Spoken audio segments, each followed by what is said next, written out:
2009 June 17 കർണാടകയിലെ തീരദേശ ജില്ലയായ ദക്ഷിണ കന്നഡയിലെ ബൻവാൾ താലൂക്കിലുള്ള ഒരു ഗ്രാമത്തിൽ നിന്നും 22 വയസ്സുള്ള അനിത എന്ന പെൺകുട്ടിയെ കാണാതാവുന്നു. അനിതയുടെ പാരന്റ്സ് പോലീസിൽ പരാതി കൊടുത്തതിനെ തുടർന്ന് പോലീസ് ഒരു മിസ്സിംഗ് കേസ് രജിസ്റ്റർ ചെയ്തെങ്കിലും കാര്യമായ അന്വേഷണമൊന്നും നടന്നില്ല. അനിത അവളുടെ കാമുകനോടൊപ്പം ഒളിച്ചോടിപ്പോയതാണ് എന്നുള്ള വിവരം ലഭിച്ചതിനെ തുടർന്നാണ് പോലീസ് കേസിന് പ്രാധാന്യം കൊടുക്കാതിരുന്നത്.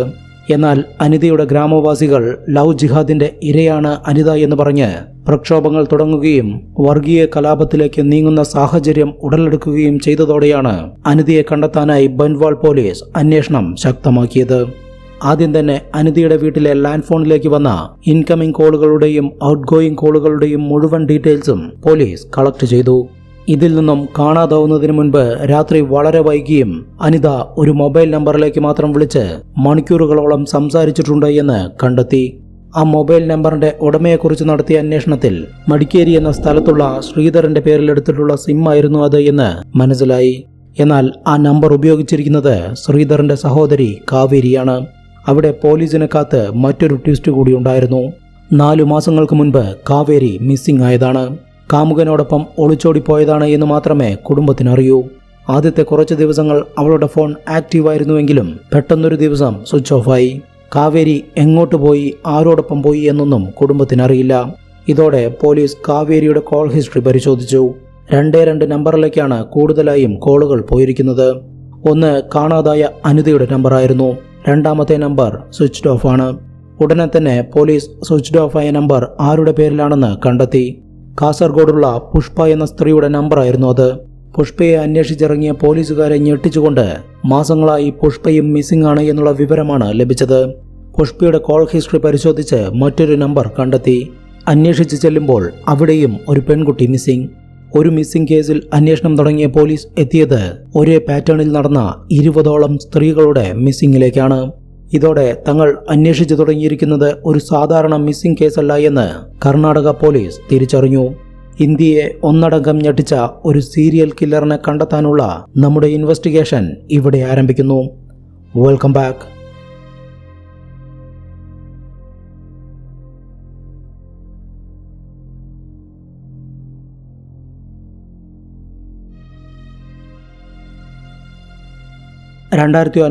ജൂൺ 19 അനിതയെ കാണാതായി 2 ദിവസങ്ങൾ കടന്നുപോയി. ബൻവാൾ താലൂക്കിൽ നിന്നും കിലോമീറ്ററുകൾക്കപ്പുറത്തുള്ള ഒരു ടൗണിലെ തിരക്കേറിയ ബസ് സ്റ്റാൻഡാണ് സ്ഥലം. ആ ബസ് സ്റ്റാൻഡിനകത്തുള്ള പബ്ലിക് ടോയ്ലറ്റുകളിൽ ഒരു ടോയ്ലറ്റ് മാത്രം വളരെ നേരം കഴിഞ്ഞിട്ടും തുറക്കാത്തതിനാൽ ക്ലീനിംഗ് ജീവനക്കാർക്ക് സംശയമായി. ഡോർ അകത്തു നിന്നും ലോക്ക് ചെയ്തിട്ടുണ്ട്.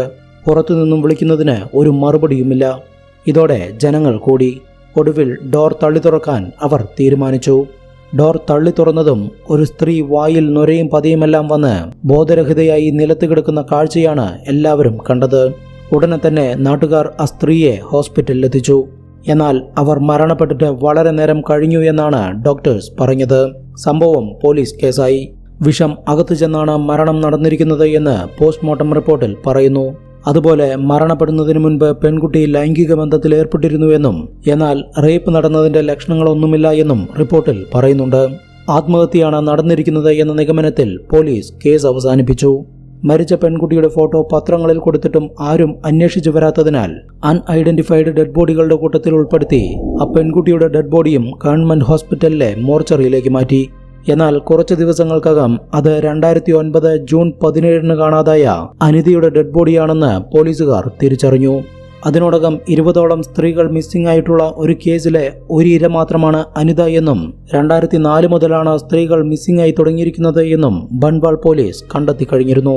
കേസിന്റെ പ്രാധാന്യം കണക്കിലെടുത്ത് COD എന്ന പേരിൽ അറിയപ്പെടുന്ന കോപ്സ് ഓഫ് ഡിറ്റക്റ്റീവ്സ് എന്ന പോലീസിന്റെ തന്നെ സ്പെഷ്യൽ ഇൻവെസ്റ്റിഗേഷൻ ടീമിന് കേസ് കൈമാറാൻ കർണാടക പോലീസ് തീരുമാനിച്ചു. COD കേസ് ഏറ്റെടുത്ത ഉടനെ കാണാതായ സ്ത്രീകളെല്ലാം ജീവിച്ചിരിപ്പുണ്ടോ എന്ന ഒരന്വേഷണമാണ് നടത്തിയത്.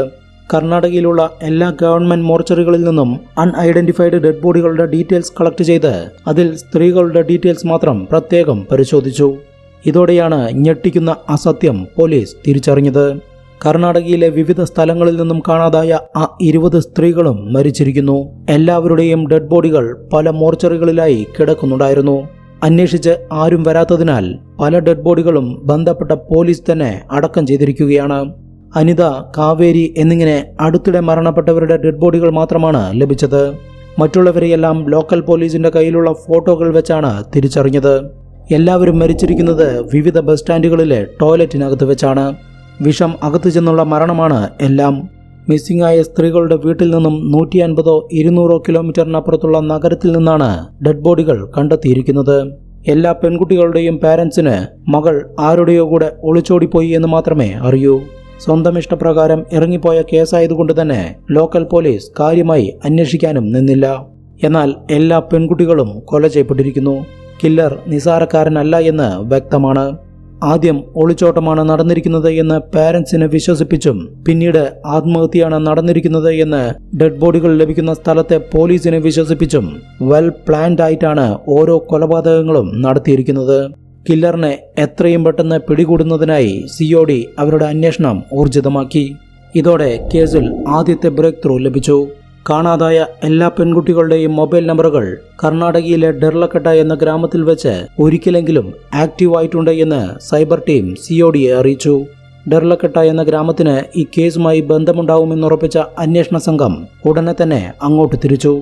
എല്ലാ ലോഡ്ജുകളിലും കയറിയിറങ്ങി പരിശോധിച്ച് സംശയം തോന്നിയവരെയെല്ലാം കസ്റ്റഡിയിലെടുത്ത് ചോദ്യം ചെയ്തു. ആ ഗ്രാമത്തിൽ ക്രിമിനൽ ബാക്ക്ഗ്രൗണ്ടുള്ള എല്ലാവരും പോലീസ് കസ്റ്റഡിയിലായി. അതുപോലെ കാണാതായ പെൺകുട്ടികൾക്ക് ആ ഗ്രാമവുമായി എന്തെങ്കിലും ബന്ധമുണ്ടോ എന്നും അന്വേഷണം നടന്നു. എന്നാൽ യാതൊരു തെളിവും ലഭിക്കാതെ അന്വേഷണം വഴിമുട്ടി. കുറ്റവാളിയെ പിടികൂടാൻ വൈകുന്തോറും മറ്റൊരു പെൺകുട്ടിയുടെ ജീവൻ അപകടത്തിലാണെന്ന ആശങ്ക ഇൻവെസ്റ്റിഗേഷൻ ടീമിനുണ്ടായിരുന്നു. ഈ സമയത്താണ് കേസിൽ സൈബർ ടീം മറ്റൊരു ബ്രേക്ക് ത്രൂ കൂടി നൽകിയത്. അവസാനമായി കാണാതായ അനിതയുടെ മൊബൈൽ ഫോണിൽ ആരോ മറ്റൊരു സിമ്മിട്ട് ഓൺ ചെയ്തിട്ടുണ്ട് എന്നും ഡെർലക്കട്ട എന്ന ഗ്രാമത്തിൽ വെച്ചാണ് ആ മൊബൈൽ ഓൺ ആയിട്ടുള്ളത് എന്നുമാണ് സൈബർ ടീം കണ്ടെത്തിയത്. മൊബൈലിന്റെ IMEI നമ്പർ വെച്ച് അതിലിട്ടിരിക്കുന്ന സിമ്മിന്റെ ഫുൾ ഡീറ്റെയിൽസും കണ്ടെത്തി പോലീസ് ആ നമ്പറിലേക്ക് വിളിച്ചു നോക്കി. ധനുഷ് എന്ന 16 വയസ്സുകാരനാണ് ഫോൺ എടുത്ത് സംസാരിച്ചത്. ഉടനെ തന്നെ ലൊക്കേഷൻ ട്രാക്ക് ചെയ്ത പോലീസ് ധനുഷിനെ അവന്റെ വീട്ടിൽ വെച്ച് കസ്റ്റഡിയിലെടുത്തെങ്കിലും അവന് ഈ കേസുമായി യാതൊരു ബന്ധവുമില്ല എന്ന് ചോദ്യം ചെയ്യലിൽ നിന്നും വ്യക്തമായി. കാരണം അവന്റെ അമ്മാവനും ഡെർലക്കട്ടയിലെ പ്രൈമറി സ്കൂൾ കായികാധ്യാപകനുമായ മോഹൻ കുമാറാണ് അവന് ഫോൺ കൊടുത്തിരിക്കുന്നത്. പോലീസ് അന്വേഷണം മോഹൻ കുമാറിലേക്ക് തിരിഞ്ഞു. ഒരു പ്രൈമറി സ്കൂൾ അധ്യാപകന് ഈ കേസിൽ എന്ത് പങ്കുണ്ടാവാനാണ് എന്നായിരുന്നു അന്വേഷണ സംഘം ആദ്യം ചിന്തിച്ചതെങ്കിലും അവരുടെ കണക്കുകൂട്ടലുകളെല്ലാം തിരുത്തി കുറിച്ചുകൊണ്ടുള്ള വിവരങ്ങളാണ് പുറത്തു വന്നത്. മോഹന്റെ നമ്പർ പോലീസ് ട്രാക്ക് ചെയ്തു. അതിലേക്ക് വരുന്ന ഇൻകമിംഗ് കോളുകളും ഔട്ട് ഗോയിങ് കോളുകളും സൂക്ഷ്മമായി പരിശോധിച്ചു. ഇതിൽ മോഹൻ സ്ഥിരമായി ഒരു നമ്പറിലേക്ക് മാത്രം വിളിച്ച് വളരെ നേരം സംസാരിക്കുന്നുണ്ട് എന്നുള്ള വിവരം ഇൻവെസ്റ്റിഗേഷൻ ടീമിന് ലഭിച്ചു. സുമിത്ര എന്ന സ്ത്രീയുടെ നമ്പറായിരുന്നു അത്. ഉടനെ തന്നെ സുമിത്രയെ കണ്ടെത്തിയ പോലീസ് അവരോട് കാര്യങ്ങൾ പറഞ്ഞു.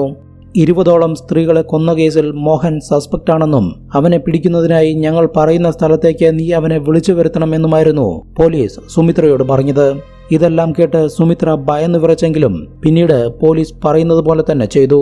സുമിത്ര പറഞ്ഞ സ്ഥലത്തെത്തിയ മോഹനെ പോലീസ് അറസ്റ്റ് ചെയ്തു. അന്ന് പോലീസ് അറസ്റ്റ് ചെയ്ത മോഹൻ കുമാറായിരുന്നു ഇന്ത്യയെ മുഴുവൻ വിറപ്പിച്ച സൈനൈഡ് മോഹൻ. ഇനി കേൾക്കാൻ പോകുന്നത് സൈനൈഡ് മോഹന്റെ കൊടും ക്രൂരതകളുടെ കഥയാണ്.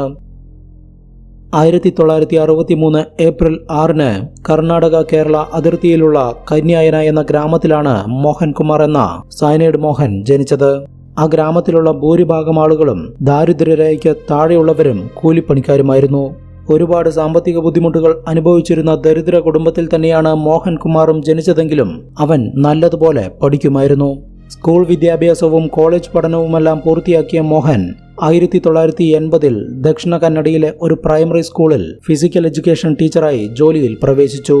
നല്ലതുപോലെ സംസാരിച്ച് സ്ത്രീകളെ വശീകരിക്കാൻ കഴിവുണ്ടായിരുന്ന മോഹന്റെ വലയിൽ ആദ്യമായി വീണത് അവൻ ജോലി ചെയ്യുന്ന സ്കൂളിലെ മേരി എന്ന 8ാം ക്ലാസ്സുകാരിയായിരുന്നു.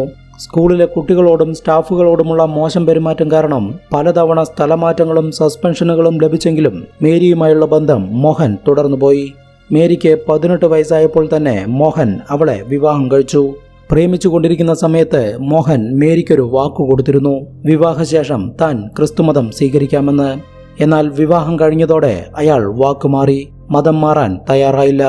ഇത് അവർക്കിടയിലെ തർക്കത്തിന് കാരണമാവുകയും അവസാനം ആ ബന്ധം ഡിവോഴ്സിൽ അവസാനിക്കുകയും ചെയ്തു. പിന്നീട് മോഹൻ മഞ്ജുള എന്ന മറ്റൊരു സ്ത്രീയെ വിവാഹം കഴിക്കുകയും അതിലയാൾക്ക് 2 കുട്ടികൾ ജനിക്കുകയും ചെയ്തു. വിവാഹമെല്ലാം കഴിച്ച് ഗവൺമെന്റ് സ്കൂളിലെ കായികാധ്യാപകനായി സാധാരണ ജീവിതം നയിച്ചുകൊണ്ടിരിക്കെ 2000-ന്റെ തുടക്കത്തിലാണ് മോഹൻകുമാറിലെ ക്രിമിനൽ പിറവിയെടുത്തത്. വിവാഹിതനാണെങ്കിലും മോഹൻ ഭാര്യ അറിയാതെ മറ്റൊരു സ്ത്രീയുമായി ബന്ധം പുലർത്തിയിരുന്നു. അവർക്കിടയിൽ ശാരീരിക ബന്ധമുൾപ്പെടെ നടന്നതിനാൽ തന്നെ വിവാഹം കഴിക്കണമെന്ന് ആ സ്ത്രീ മോഹനോട് തുടർച്ചയായി പറഞ്ഞുകൊണ്ടേയിരുന്നു. എന്നാൽ വിവാഹം കഴിക്കാൻ മോഹന് താല്പര്യമുണ്ടായിരുന്നില്ല.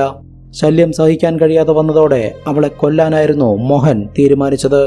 ഒരു ദിവസം അവളോടൊപ്പം കറങ്ങാനിറങ്ങിയ മോഹൻ ഒരു പാലത്തിനു മുകളിൽ നിന്നും അവളെ നദിയിലേക്ക് തള്ളിയിട്ടു. പക്ഷേ ആ സ്ത്രീ രക്ഷപ്പെടുകയും മോഹനെതിരെ വധശ്രമത്തിന് കേസ് കൊടുക്കുകയും ചെയ്തു. ഈ കേസിൽ അറസ്റ്റ് ചെയ്യപ്പെട്ടതിനെ തുടർന്നാണ് മോഹൻ ആദ്യമായി ജയിലിലാവുന്നത്. മോഹന്റെ ജയിൽവാസമാണ് അയാളിലെ സൈക്കോ സീരിയൽ കില്ലറിനെ ഉണർത്തിയത്. ജയിലിൽ വെച്ച് മോഹൻ ഒരു സ്വർണ്ണ പണിക്കാരനെ പരിചയപ്പെട്ടു. ജോലിക്കിടെ കാണിച്ച ഒരു ശ്രദ്ധക്കുറവാണ് അയാളെ ജയിലിലാക്കിയത്. ജോലി സ്ഥലത്തെ വേസ്റ്റുകളെല്ലാം കൂടി ഒരു പറമ്പിൽ കൊണ്ട് കളഞ്ഞ സമയത്ത് സ്വർണം പോളിഷ് ചെയ്യാൻ ഉപയോഗിക്കുന്ന പൊട്ടാസ്യം സയനൈഡും അതിൽ പെട്ടുപോയിരുന്നു. അത് കഴിച്ചതിനെ തുടർന്ന് പശുക്കളും ആടുകളും ഉൾപ്പെടെയുള്ള ധാരാളം വളർത്തുമൃഗങ്ങൾ ചത്തുപോയി. മൃഗങ്ങളുടെ ഉടമകൾ കേസ് കൊടുത്തതിനെ തുടർന്നാണ് ആ സ്വർണ്ണപ്പണിക്കാരൻ ജയിലിലായത്. ഇൻസ്റ്റന്റ് ഡെത്തിന് കാരണമാവുന്ന പൊട്ടാസ്യം സയനൈഡിനെ കുറിച്ചുള്ള അറിവ് മോഹന്റെ മനസ്സിൽ കയറി. ഇതോടെ അയാൾ പലതും പ്ലാൻ ചെയ്യാൻ തുടങ്ങി. പൊട്ടാസ്യം സയനൈഡ് എവിടെ കിട്ടും, എങ്ങനെ വാങ്ങിക്കാമെന്നെല്ലാം മോഹൻ ആ സ്വർണ്ണപ്പണിക്കാരനോട് ചോദിച്ചു മനസ്സിലാക്കി. അതിനുശേഷം ചെയ്യാൻ പോകുന്ന കാര്യത്തെക്കുറിച്ച് ജയിലിനകത്ത് വെച്ച് തന്നെ പ്ലാനിംഗ് തുടങ്ങി. അവിവാഹിതരായ സ്ത്രീകൾ, അതായത് വിവാഹപ്രായം കഴിഞ്ഞു നിൽക്കുന്നവർ, സ്ത്രീധന പ്രശ്നങ്ങൾ കൊണ്ട് വിവാഹം നടക്കാത്തവർ, ഇത്തരത്തിലുള്ള സ്ത്രീകളെ ടാർഗറ്റ് ചെയ്ത് അവരെ ലൈംഗികമായി ഉപയോഗിച്ച് കൊന്നതിനു ശേഷം പണവും ആഭരണങ്ങളും തട്ടിയെടുക്കലായിരുന്നു മോഹന്റെ പ്ലാൻ.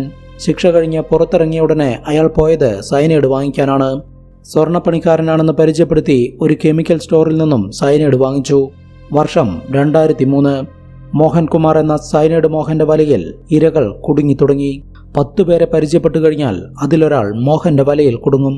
ഗവൺമെന്റ് സ്കൂൾ അധ്യാപകൻ, വിവാഹം കഴിക്കാത്ത, സ്ത്രീധനം വാങ്ങാൻ ഇഷ്ടമില്ലാത്ത വ്യക്തി, ഇങ്ങനെയൊക്കെ പറഞ്ഞാണ് മോഹൻ ഇരകളുമായി പരിചയപ്പെടുന്നത്. അയാളുടെ ആകർഷകമായ സംസാര രീതി കൂടിയാവുന്നതോടെ അവിവാഹിതരായ പെൺകുട്ടികൾ മോഹനെ ഇഷ്ടപ്പെട്ടു തുടങ്ങും. ഇതോടെയാണ് അയാൾ അടുത്ത പ്ലാനിങ്ങിലേക്ക് കടക്കുന്നത്. അടുപ്പത്തിലായ പെൺകുട്ടികളെ വീട്ടിൽ നിന്നും ഇറക്കിക്കൊണ്ടുപോകലാണ് അടുത്ത ലക്ഷ്യം.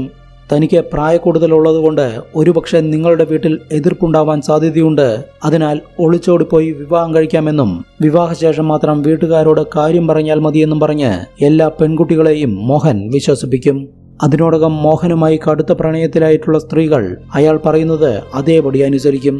ഉള്ള സ്വർണവും പണവുമെല്ലാം എടുത്ത് വീട്ടിൽ നിന്നും ഇറങ്ങിപ്പോരും. ഇത്തരത്തിൽ ഇറങ്ങിവരുന്ന സ്ത്രീകളുമായി മോഹൻ അവരുടെ വീട്ടിൽ നിന്നും ഒത്തിരി ദൂരത്തുള്ള ഏതെങ്കിലും ഒരു സിറ്റിയിലെത്തും. മിക്കവാറും അവിടെ എത്തുമ്പോഴേക്കും നേരം ഇരുട്ടിയിട്ടുണ്ടാവും. ഇതോടെ അടുത്ത ദിവസം രാവിലെ വിവാഹം കഴിക്കാമെന്ന് പറഞ്ഞ് അടുത്തുള്ള ഹോട്ടലിൽ മുറിയെടുക്കും. ആ ദിവസം രാത്രി തന്നെ ആ സ്ത്രീകളുമായി മോഹൻ ലൈംഗിക ബന്ധത്തിലേർപ്പെടും. അടുത്ത ദിവസം രാവിലെ വിവാഹം കഴിക്കാനായി ഏതെങ്കിലും അമ്പലത്തിലേക്ക് പോവാമെന്ന് പറഞ്ഞ് ഹോട്ടലിൽ നിന്നും ഇറങ്ങി നേരെ പോകുന്നത് അടുത്തുള്ള ബസ് സ്റ്റാൻഡിലേക്കായിരിക്കും. അവിടെ വെച്ചാണ് മോഹൻ അടുത്ത പ്ലാനിങ്ങിലേക്ക് കടക്കുന്നത്. തലേ ദിവസം ലൈംഗിക ബന്ധത്തിലേർപ്പെട്ടത് കാരണം കുട്ടികൾ ഉണ്ടാവാൻ സാധ്യതയുണ്ട്, ഉടനെ തന്നെ നമുക്ക് കുട്ടികൾ വേണ്ട, അതിനാൽ പ്രഗ്നന്റ് ആവാതിരിക്കാനുള്ള ടാബ്ലറ്റ് കഴിക്കണമെന്ന് പറഞ്ഞ് മോഹൻ ആ സ്ത്രീകളുടെ കയ്യിലേക്കൊരു ടാബ്ലറ്റ് കൊടുക്കും. അത് കഴിച്ചാൽ യൂറിൻ പോവാനുള്ള ടെൻഡൻസി വരും, അതിനാൽ ടോയ്ലറ്റിനകത്ത് കയറി കഴിച്ചാൽ മതിയെന്നും പറഞ്ഞ് ആ ബസ് സ്റ്റാൻഡിനകത്തുള്ള പബ്ലിക് ടോയ്ലറ്റിലേക്ക് കയറ്റിവിടും. ആ സ്ത്രീകളുടെ കയ്യിൽ കൊടുത്തിരിക്കുന്നത് സയനൈഡ് മിക്സ് ചെയ്ത ടാബ്ലറ്റ് ആണ് എന്ന് പോലും അറിയാതെ അവരത് കഴിക്കുകയും നിമിഷ നേരങ്ങൾക്കകം ടോയ്ലറ്റിനകത്ത് മരിച്ചു വീഴുകയും ചെയ്യും. ടോയ്ലറ്റ് അകത്തു നിന്നും പൂട്ടിയിരിക്കുന്നത് കൊണ്ട് തന്നെ ആത്മഹത്യയാണ് നടന്നിരിക്കുന്നത് എന്ന് എല്ലാവരെയും വിശ്വസിപ്പിക്കാനും മോഹന് കഴിഞ്ഞിരുന്നു. ആ സ്ത്രീകളുമായി ഹോട്ടൽ മുറിയിൽ നിന്നും ഇറങ്ങുന്നതിന് മുൻപ് തന്നെ പലതും പറഞ്ഞ് അവരുടെ ആഭരണങ്ങളെല്ലാം അഴിച്ചു വയ്പ്പിക്കും. ബസ് സ്റ്റാൻഡിലെത്തി ടോയ്ലറ്റിലേക്ക് കയറ്റിവിടുമ്പോൾ അവരുടെ ഫോണും ബാഗുമെല്ലാം മോഹൻ വാങ്ങിവെക്കും. സ്ത്രീകൾ ടോയ്ലറ്റിനകത്തേക്ക് കയറിയ ഉടനെ തന്നെ മോഹൻ ഹോട്ടൽ റൂമിലേക്ക് തിരിച്ചു വരികയും ഉള്ള പണവും ആഭരണങ്ങളുമെല്ലാം എടുത്ത് ഹോട്ടൽ റൂം വെക്കേറ്റ് ചെയ്ത് പോവുകയും ചെയ്യും. ചുരുക്കി പറഞ്ഞാൽ മരിച്ച സ്ത്രീയുടെ ഐഡന്റിറ്റി വെളിപ്പെടുത്താൻ മാത്രമുള്ള ഒന്നും കേസ് അന്വേഷിക്കുന്ന ലോക്കൽ പോലീസിന് ലഭിക്കില്ല. മരിച്ച സ്ത്രീകളുടെ ഫോട്ടോ ലോക്കൽ എഡിഷൻ പത്രങ്ങളിൽ മാത്രമേ വരികയുള്ളൂ എന്നുള്ളതുകൊണ്ട് തന്നെ പാരന്റ്സ് ആ വാർത്ത കാണുകയുമില്ല. ഇതേ സമയം മരണപ്പെട്ട സ്ത്രീകളുടെ ഫോണിൽ നിന്നും മോഹൻ അവരുടെ വീട്ടിലേക്ക് വിളിച്ച് തങ്ങൾ ഒളിച്ചോടിപ്പോയി വിവാഹം കഴിച്ചിരിക്കുകയാണ് എന്നും ആരും അന്വേഷിച്ചു വരണ്ട എന്നും പറയും. ഡെഡ് ബോഡികൾ അന്വേഷിച്ച് അവകാശികൾ എത്താതാവുന്നതോടെ ആത്മഹത്യ എന്ന് പറഞ്ഞ് ലോക്കൽ പോലീസ് കേസ് അവസാനിപ്പിക്കുകയാണ് പതിവ്. സയനൈഡ് മോഹനാണെങ്കിൽ അവന്റെ അടുത്ത ഇരയെ അന്വേഷിച്ചിറങ്ങിയിട്ടുണ്ടാവും. ആദ്യം കൊല ചെയ്യപ്പെട്ട സ്ത്രീയുടെ ഫോൺ നമ്പറാണ് അടുത്ത ഇരയെ ട്രാപ്പിലാക്കാൻ മോഹൻ ഉപയോഗിക്കുന്നത്. അടുത്ത ഇര കൊല ചെയ്യപ്പെട്ടു കഴിഞ്ഞാൽ ആദ്യ നമ്പർ ഉപേക്ഷിച്ച് നിലവിൽ കൊല ചെയ്യപ്പെട്ട ഇരയുടെ നമ്പർ ഉപയോഗിച്ചു തുടങ്ങും. ഇങ്ങനെ ഒരു ദയയുമില്ലാതെ തുടർച്ചയായി മോഹൻ നടത്തിയത് 20 കൊലപാതകങ്ങളാണ്. 2004 ഒരു കൊലപാതകമാണ് മോഹൻ നടത്തിയതെങ്കിൽ 2009 ആകുമ്പോഴേക്കും ആ ഒരു വർഷത്തിൽ മാത്രം 9 കൊലപാതകങ്ങൾ ഉൾപ്പെടെ 20ഓളം പേർ അയാളുടെ ഇരകളായി കഴിഞ്ഞിരുന്നു. 2009 ഒക്ടോബർ 21 അറസ്റ്റ് ചെയ്യപ്പെട്ട മോഹൻ കുമാറിനെ കുറിച്ചും അയാളുടെ കൊലപാതക രീതികളെക്കുറിച്ചുമുള്ള വാർത്ത ഇന്ത്യ മുഴുവൻ കാട്ടുതീ പോലെ പടർന്നു. ഇതോടെയാണ് അയാൾക്ക് സയനൈഡ് മോഹൻ എന്ന പേര് ലഭിച്ചത്. അറസ്റ്റിലായ മോഹൻ കുമാറിനെ കാണാനായി അയാളുടെ ഭാര്യയും കുട്ടികളും ജയിലിലെത്തിയപ്പോഴാണ് മറ്റൊരു ട്വിസ്റ്റ് ഉണ്ടായത്. ഒന്നല്ല 2 ഭാര്യമാരായിരുന്നു അയാൾക്കുണ്ടായിരുന്നത്. ആദ്യം മേരിയെ വിവാഹം കഴിച്ച് ഡിവോഴ്സ് ആയതിനു ശേഷം മഞ്ജുള എന്ന സ്ത്രീയെ മോഹൻ വിവാഹം കഴിച്ചു എന്നും അതിൽ 2 കുട്ടികളുണ്ട് എന്ന് മാത്രമേ എല്ലാവർക്കും അറിയുമായിരുന്നുള്ളൂ. എന്നാൽ മഞ്ജുളയെ അറിയാതെ മോഹൻ ശ്രീദേവി എന്ന മറ്റൊരു സ്ത്രീയെ വിവാഹം കഴിച്ചിരുന്നു. അതിലും ഇയാൾക്ക് 2 കുട്ടികളുണ്ട്. ഇതിനെല്ലാം ശേഷമാണ് മോഹൻ കുമാർ സയനൈഡ് മോഹനായി മാറിയത്. കേസ് കോടതിയിലെത്തിയപ്പോൾ സയനൈഡ് മോഹന്റെ കേസ് വാദിച്ചത് അയാൾ തന്നെയാണ്. തന്റെ കേസ് തന്നെക്കാൾ ഭംഗിയിൽ ആർക്കും വാദിക്കാൻ കഴിയില്ല എന്നുള്ളതാണ് അയാൾ അതിന് കാരണമായി പറഞ്ഞത്. കോടതി മുറിയിലെ എക്സ്പീരിയൻസ്ഡ് ആയിട്ടുള്ള പല അഡ്വക്കേറ്റ്സിനെയും ഞെട്ടിച്ചുകൊണ്ട് അന്വേഷണോദ്യോഗസ്ഥനെ വരെ കോടതി മുറിയിലിട്ട് വെള്ളം കുടിപ്പിക്കാൻ സയനൈഡ് മോഹന് കഴിഞ്ഞു എന്നാണ് പറയുന്നത്. പക്ഷേ പ്രോസിക്യൂഷൻ സയനൈഡ് മോഹനെതിരായ നിരവധി സ്ട്രോങ് ആയിട്ടുള്ള എവിഡൻസുകൾ ഹാജരാക്കിയതോടെ അയാളുടെ വാദങ്ങൾ പൊളിഞ്ഞു. മോഹൻ ട്രാപ്പിലാക്കിയ ഒരു പെൺകുട്ടി മരിക്കാതെ രക്ഷപ്പെട്ടിരുന്നു. അത് മോഹൻ അറിയില്ല. അവൾ ടാബ്ലറ്റ് കഴിക്കാൻ വായിലിട്ടതും വല്ലാത്തൊരു സ്മെൽ വന്നത് കാരണം തുപ്പിക്കളയുകയായിരുന്നു. അവൾ ബോധരഹിതയായി വീണെങ്കിലും സയനൈഡ് അധികം അകത്തു പോവാത്തതിനാൽ ജീവൻ നഷ്ടമായില്ല. താൻ ചതിക്കപ്പെട്ടതാണ് എന്ന് തിരിച്ചറിയാതെ ആ സ്ത്രീ ഒന്നും പറയാതെ വീട്ടിലേക്ക് തിരിച്ചു പോവുകയും മറ്റൊരാളെ വിവാഹം കഴിച്ച് ജീവിച്ചു വരികയുമായിരുന്നു. സയനൈഡ് മോഹൻ അറസ്റ്റ് ചെയ്യപ്പെട്ടതോടെ ആ സ്ത്രീ പോലീസ് സ്റ്റേഷനിലെത്തുകയും തന്റെ ഐഡന്റിറ്റി പുറത്തു പറയില്ല എന്ന പോലീസിന്റെ ഉറപ്പിന്മേൽ കോടതിയിലെത്തി മോഹനെതിരെ മൊഴി കൊടുക്കുകയും ചെയ്തു. ഈ സാക്ഷിമൊഴിയാണ് വിചാരണ സമയത്ത് മോഹനെതിരായ പ്രധാന തെളിവായി മാറിയത്. അതുപോലെ മോഹൻ കൊന്നുകളഞ്ഞ സ്ത്രീകളിൽ ഒരാളുടെ പാരന്റ് മോഹനെ നേരിട്ട് കണ്ടിട്ടുണ്ട്. അവരും കോടതിയിലെത്തി മൊഴി കൊടുത്തു. അയാൾ അവസാനമായി വിവാഹം കഴിച്ച ശ്രീദേവിയുടെ വീട്ടിൽ നിന്നും കണ്ടെടുത്ത മോഹന്റെ ഡയറിയായിരുന്നു മറ്റൊരു തെളിവ്. അതിൽ വിക്ടിമിന്റെ പേരും ഡീറ്റെയിൽസും അയാൾ നമ്പറിട്ട് എഴുതി വെച്ചിരിക്കുന്നു. ഓരോരുത്തരായി കൊല ചെയ്യപ്പെടുമ്പോഴും ചുവന്ന മഷി കൊണ്ട് പേരും ഡീറ്റെയിൽസും വെട്ടിക്കളഞ്ഞിട്ടുണ്ട്. ഇങ്ങനെയുള്ള നിരവധി തെളിവുകളാണ് വിചാരണ സമയത്ത് മോഹനെതിരായത്. 2009 തുടങ്ങിയ വിചാരണ 2020 വരെ നീണ്ടുപോയി. അവസാനം 20 കേസുകളിലും മോഹൻ കുറ്റക്കാരനാണെന്ന് കോടതി കണ്ടെത്തി. ഇതോടെ 5 കേസുകളിൽ വധശിക്ഷയും മറ്റുള്ള കേസുകളിൽ ജീവപര്യന്തവും ശിക്ഷയായി വിധിച്ചു. പിന്നീട് 2 വധശിക്ഷകൾ ഇളവ് ചെയ്ത് ജീവപര്യന്തമാക്കി. ഇപ്പോഴും സയനൈഡ് മോഹന്റെ പേരിൽ 3 വധശിക്ഷ നിലവിലുണ്ട് എന്നാണ് മനസ്സിലാക്കാൻ കഴിയുന്നത്. അതും ജീവപര്യന്തമായി കുറയ്ക്കുന്നതിന് മുൻപ് ശിക്ഷ നടപ്പിലാക്കപ്പെടട്ടെ എന്ന് ആഗ്രഹിച്ചുകൊണ്ട് ഈ വീഡിയോ ഇവിടെ അവസാനിപ്പിക്കുന്നു. പുതിയൊരു ഇൻവെസ്റ്റിഗേഷനുമായി അടുത്ത വീഡിയോയിൽ കാണാം. ബൈ.